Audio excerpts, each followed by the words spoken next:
요한복음 3장 29절 30절 말씀을 다 같이 읽으시겠습니다. 신부를 취하는 자는 신랑이나 서서 신랑의 음성을 듣는 친구가 크게 기뻐하나니 나는 이러한 기쁨으로 충만하였노라.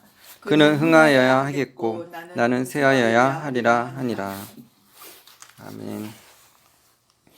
오늘은 우리의 사명은 많은 사람을 옳은 대로 돌아오게 하는 것입니다. 변승호 목사님이 쓰신 책의 내용을 나누겠습니다. 사람들이 돌아와야 할 옳은 대는 바로 예수님 자신입니다.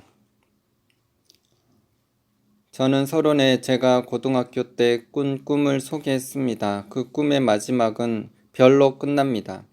그러면 별의 기능은 무엇일까요? 메릴린 히키가 쓴 하늘의 징조라는 특이한 책이 있습니다. 그 책은 어떻게 하늘의 별자리들이 상징을 통해 예수 그리스도의 복음을 전하고 있는지 흥미진진한 설명으로 가득합니다. 다른 모든 자연과 마찬가지로 별들도 주님을 증거합니다. 특히 성탄절에 나타난 별은 더욱 그렇습니다. 성탄절이 이르렀을 때 동방 박사들이 본 별이 박사들을 어디로 인도했습니까? 예수 그리스도께로 인도했습니다. 마찬가지로 별을 통해서 묘사된 우리 교회의 사명은 다른 아닌 사람들을 예수 그리스도께 집중하게 하고 예수 그리스도께로 인도하는 것입니다. 세상의 별, 즉 스타는 사람들을 자기에게로 인도합니다. 그러나 천국의 스타, 즉 주의 종들은 빛을 발하면서 사람들을 예수님께로 이끕니다. 이것이 천국의 스타가 될 수 있는 비결입니다. 그 대표적인 예가 바로 세례 요한입니다. 세례 요한의 제자들이 요한에게 와서 랍비여, 선생님과 함께 요단강 저편에 있던 자, 곧 선생님이 증거하시던 자가 세례를 주매 사람이 다 그에게로 가더이다 하고 보고했을 때 그는 담담히 이렇게 말했습니다. 요한복음 3장 27절에서 30절. 요한이 대답하여 가로되 만일 하늘에서 주신 바 아니면 사람이 아무것도 받을 수 없느니라. 나의 말한 바 나는 그리스도가 아니요 그의 앞에 보내심을 받은 자라고 한 것을 증거할 자는 너희니라. 신부를 취하는 자는 신랑이나 서서 신랑의 음성을 듣는 친구가 크게 기뻐하나니 나는 이러한 기쁨으로 충만하였노라. 그는 흥하여야 하겠고 나는 쇠하여야 하리라. 우리는 모두 이 세례 요한을 본받아야 합니다. 그래서 바울이 중매쟁이가 되어 사람들을 그리스도께로 인도한 것처럼 사람들을 실제로 그리스도께로 인도해야 합니다. 한편 어떤 사람들은 제가 이렇게 가르치면서 자신은 그렇게 하지 않고 있다고 생각합니다. 저를 비난하는 사람들이 잘 쓰는 말이 겸손이라는 닉네임을 사용하면서 자기를 드러내고 우상화한다는 것입니다. 그러나 저를 진짜로 잘 알거나 주님의 음성을 제대로 듣는 사람들은 제게 그렇게 말하지 않습니다. 왜냐하면 제가 사람들을 얼마나 예수님 자신에게로 인도하길 원하는지 잘 알기 때문입니다. 그러면 왜 저를 공격하는 사람들에게는 제가 그렇게 보이는 것일까요? 그것은 저희 교회 인터넷 카페에서 불과 불 제가 드러나기 때문입니다. 사람들은 이것이 잘못이라고 생각하지만 제 생각은 다릅니다. 저는 저 자신을 주님께로 향하게 하는 화살표 혹은 교통 표지판과 같은 이정표라고 생각합니다. 저는 사람들을 저 자신에게 인도하는 것이 아니라 주님께로 가까이 인도하는 것에 관심이 있습니다. 왜냐고요? 저는 아무것도 아니요 주님이 전부이시기 때문입니다. 저는 이 두 가지 사실을 머리가 아니라 제 영으로 너무나도 잘 알고 있습니다. 사람들이 저에게 와 보아야 아무것도 얻을 것이 없습니다. 저 자신도 그렇고 누구나 주님께로 가야만 채워지고 만족이 있습니다. 그런데 사람들을 뭐 하려고 저에게로 이끌겠습니까? 뭐 하려고 그런 것을 원하겠습니까? 그러므로 진실로 저는 사람들을 저 자신이 아니라 주님께로 이끌기를 원합니다. 여러분이 믿거나 말거나 제가 이 설교를 준비할 때 저는 성령님의 다음과 같은 음성을 들었습니다. 너는 예수님께로 사람들을 향하게 하는 이정표다. 그러나 이정표가 사람들을 목적지로 잘 인도하려면 그 이정표 역시 잘 보여야 한다. 맞는 말 아닙니까? 만약 이정표가 눈에 잘 띄지 않는다고 가정해 보십시오. 그러면 어떻게 사람들이 그 이정표를 보고 목적지로 향하겠습니까? 이정표가 눈에 잘 띄지 않는다면 그것은 있으나 마나한 것입니다. 목사가 설교를 할 때도 마찬가지입니다. 설교한다고 사람들이 다 듣고 따르나요? 아닙니다. 건의가 있어야 합니다. 그래야만 사람들이 듣고 따릅니다. 그래서 사도 바울이 겸손한 자였음에도 불구하고 자신의 사도권을 그토록 쟁론하며 변호한 것입니다. 사도 바울은 영적인 건의에 대해 이렇게 말했습니다. 고린도 후서 10장 8절 주께서 주신 권세는 너희를 파하려고 하신 것이 아니요 세우려고 하신 것이니 내가 이에 대하여 지나치게 자랑하여도 부끄럽지 아니하리라. 그는 또 이렇게 말했습니다. 고린도 후서 10장 13절에서 15절 그러나 우리는 분량 밖에 자랑을 하지 않고 오직 하나님이 우리에게 분량으로 나눠주신 그 분량의 한계를 따라 하노니 곧 너희에게까지 이른 것이라.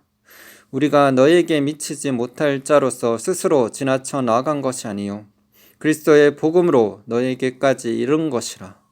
우리는 남의 수고를 가지고 분량 밖에 자랑을 하는 것이 아니라 오직 너희 믿음이 더할수록 우리의 한계를 따라 너희 가운데서 더욱 위대하여지기를 바라노라. 저는 바울이 말한 대로 권세가 목회자를 높이기 위한 것이 아니라 성도들을 세우기 위해 필요한 것임을 잘 압니다. 그래서 교회 안에서 영적 권위를 세우려고 노력하며 그런 목적으로 알릴 것은 알립니다. 물론 저는 완전하지 않습니다.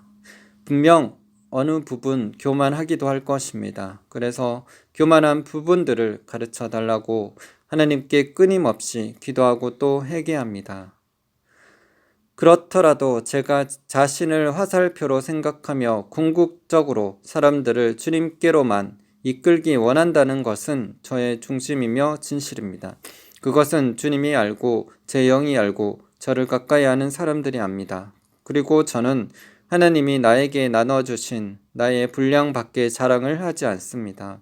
그러므로 저를 너그럽게 보아주시기를 바랍니다.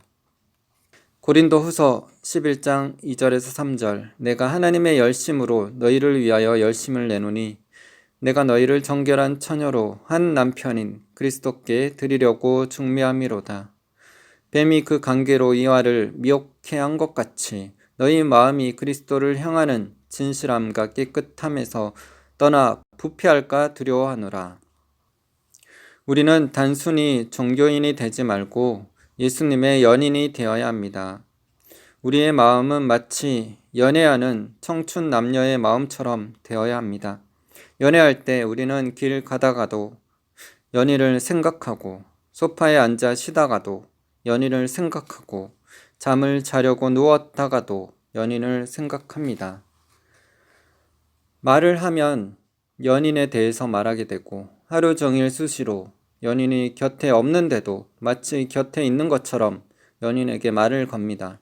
노력하지 않아도 자동적으로 그렇게 됩니다. 그런데 정확하게 주님께 대하여 우리가 그래야만 합니다. 왜냐하면 우리는 예수님의 연인이기 때문입니다. 또한 우리는 예수님을 향하여 진실하고 깨끗한 마음을 가져야 합니다. 신랑을 참으로 사랑하는 신부는 신랑의 지위나 재산이 아니라 신랑 자신을 원합니다. 우리의 마음도 그래야 합니다. 우리는 주님이 우리에게 주실 수 있는 것들로 인해 주님을 가까이 해서는 안 됩니다. 그것은 영적인 창기나 접대부들이 하는 일입니다.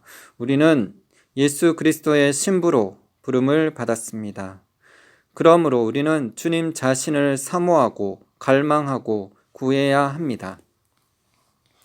시편에 나오는 대로 우리는 진실로 하나님을 찾는 족속이요 하나님의 얼굴을 구하는 자들이 되어야 합니다. 그런데 이사야 선지자와 주님이 거듭 지적하신 것처럼 많은 사람들이 입술로는 주님을 존경하나 그 마음은 주님에게서 멉니다. 그러면 마음이 멀다는 말은 무슨 뜻입니까? 마음으로 피차 뜨겁게 사랑하라는 말씀이 있듯이 우리가 마음으로 해야 할 가장 대표적인 일은 바로 사랑입니다.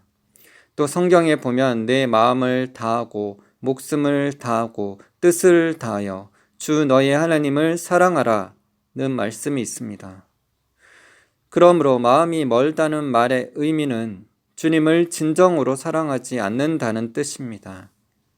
이것은 단순한 결함이 아닙니다. 이것은 치명적인 결함입니다. 예를 들어 보지요. 사람을 섬기는 것은 몸만으로도 섬길 수 있습니다. 사실상 수많은 정치인과 군인과 직장인이 심지어는 목회자들까지도 몸으로만 윗사람을 섬기고 있지 않습니까?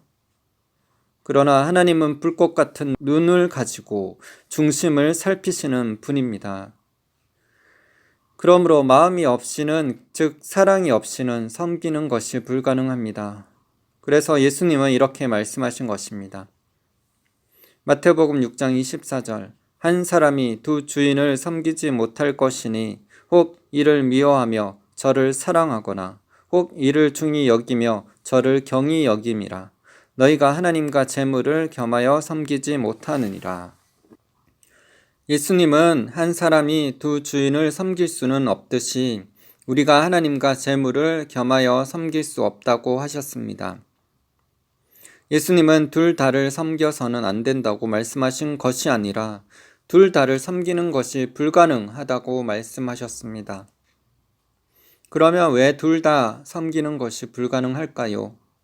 혹 이를 미워하고 저를 사랑하거나 혹 이를 중히 여기고 저를 경히 여김이라. 이것이 바로 이유입니다. 하나님을 섬기려면 하나님을 사랑해야 합니다. 하나님을 섬기려면 하나님을 중히 여겨야 합니다. 이것이 없이는 하나님을 섬기는 것이 불가능합니다. 그런데 돈을 사랑하면 이것이 불가능해집니다. 그래서 하나님과 재물을 겸하여 섬길 수는 없는 것입니다. 재물뿐만 아닙니다. 명예, 권세, 쾌락, 부모와 배우자와 자녀, 그리고 성경과 은사와 사역과 자기 자신에 이르기까지 그 무엇도 주님과 겸하여 섬기는 것이 불가능합니다. 그러므로 우리는 우리 마음에 주님의 경쟁 상대를 절대로 허용해서는 안 됩니다. 마음을 다하여, 즉 나누어지지 않는 마음으로 오직 주님만을 사랑하고 주님을 섬겨야 합니다. 아멘. 기도하시겠습니다. 하나님 아버지, 마태복음 6장 24절에 예수님께서 말씀하신 것처럼 우리가 하나님과 돈을, 재물을 겸하여 섬길 수 없다고 말씀하셨습니다. 혹 이를 사랑하거나 저를 경히 여기기 때문입니다. 주님, 우리가 신명기 6장 5절에 말씀하신 것처럼 내 마음을 다하고 뜻을 다하고 힘을 다하여 주 너희 하나님을 사랑하라고 하셨습니다. 예수님께서도 이 말씀을 인용하시면서 하나님을 사랑하는 것이 크고 첫째 되는 계명이라고 말씀하셨습니다. 이와 같이 내 이웃을 내 몸과 같이 사랑하라고 하셨습니다.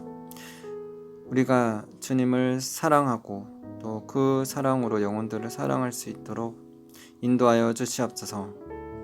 하나님을 사랑하는 것이 말뿐만이 아니라 신령과 진정으로, 진심으로 우리의 영혼 몸을 다해서 주님을 사랑할 수 있도록 인도하여 주시옵소서.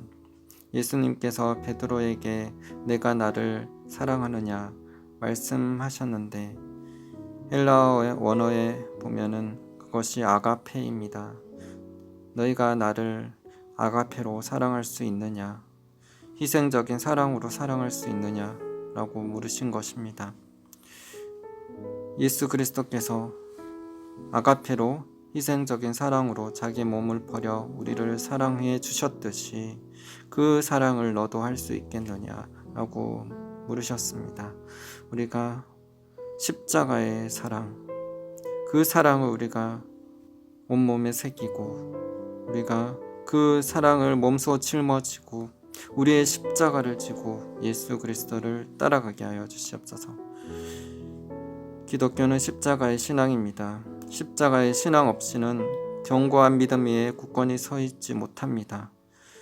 십자가에 신앙이 없으면 우리가 세상 것에 눈을 돌리게 되어 있습니다. 주님, 우리 교회가, 한국교회가 모든 교회 안에 더러운 것들이 다 떠나갈 수 있게 하는 것은 우리가 예수 그리스도의 그 참되신 사랑을 우리 몸에 짊어지고 십자가를 따라가는 것입니다. 주님, 그 십자가의 사랑을 우리가 몸소 짊어지고 주님을 따르게 하여 주시옵소서. 그래서 주님의 뜻을 이루고 주님의 나라를 확장시키는 작은 예수가 되게 하시옵소서. 주님을 찬양합니다. 감사드리며 예수님 이름으로 기도드립니다.